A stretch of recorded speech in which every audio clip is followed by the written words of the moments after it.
မင်္ဂလာပါရှင်မိမိုးရဲ့ဒီပလောပီနံမုတ်ကလေးပေါ့နော်မုတ်ဖုန်နီးလေးကိုလာပြီးတော့မျှဝေပေးတာပါရှင်ကြည့်ပေးပါဦးနော်ဒီနေ့တော့မိမိုးတို့အိမ်မှာပလောပီနံမုတ်လှုပ်စားမယ်ဒါပလောပီနံကိုကြိတ်ပြီးအရင်လေးစင်အောင်ညှစ်ထားတာပေါ့နော်ဒီတကြားထဲတဲ့ခွက်ကလေးနဲ့၄ခွက်ထည့်ပါတယ်ပြီးလို့ရှိရင်တကြားတစ်ခွက်ထည့်မယ်ကြက်ဥ3လုံးနိုစိမ်းလေးကတော့အဲ့ဒီ cup နဲ့တစ်ခွက်ထည့်မယ်ဒါနိုအုံနိုးကတဘူးပြီးရင်ဒါကတော့ half a half အဲ့ဒါလေခွက်နဲ့တစ်ခွက်ပြီးရှာလို့ရှိရင်နွားနို့လည်းတစ်ခွက်ထည့်ပါမယ်ဒါမေမိုးရဲ့ပါဝင်ပစ္စည်းအစုံပါရှင်ဒါခုနကိုထည့်လိုက်တာပေါ့နော်ပြီးရင်ဗာထည့်မယ်ဆိုဒီမှာတခြားထည့်မယ်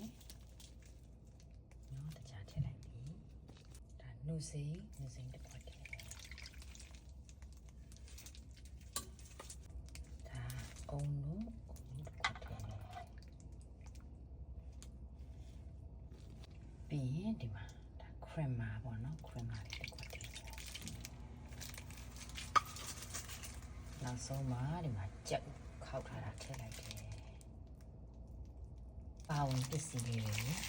ငယ်လိုက်လေ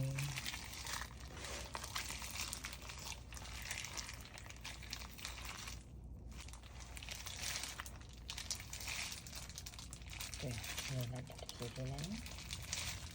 ပြတ်တာထောပတ်လေးတွေပေါ့နော်ထောပတ်လေးတွေမျိုးခွက်ကလေးတွေလိုက်တော့လိုက်မယ်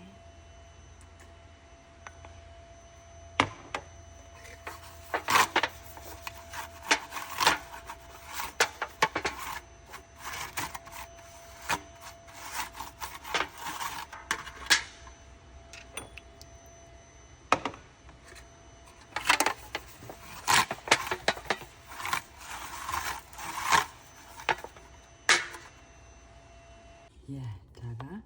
မုတ်ရည်ရဲ့အနေထားလေးပါနော်မုတ်ရည်ကဒီလိုအနေထားလေးရပါတယ်ခတ်တွတ်လေးပေါ့နော်အရင်ပစ္စည်းကမလိုပါဘူးလို့ဆိုရင်ထည့်ပါပြီ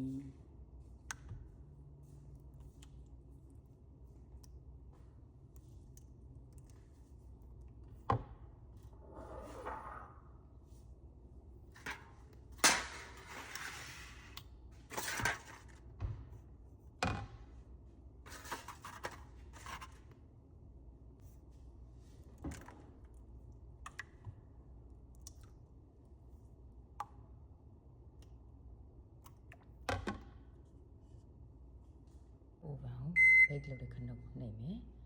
ပြီးရင်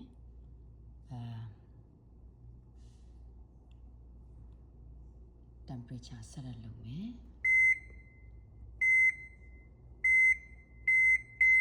380ရပြီအချန်ထဲကထွက်တဲ့အုံသီးလေးတွေပေါ့နော်အုံသီးလေးတွေအမေချစ်ပေးတာအဲ့ဒါလေးကိုစမ်းပြီးတော့နည်းနည်းထည့်လိုက်မယ်စားကြင်လို့နော်အုံသီးပါရတာလေးပါသွား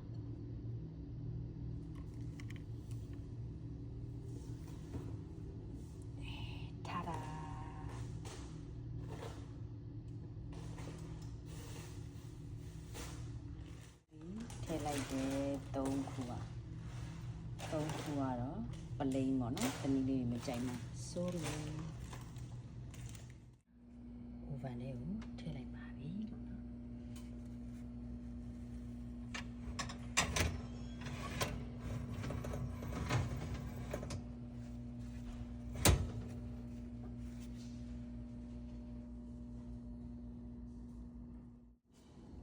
ချက်ပြီးလို့နော်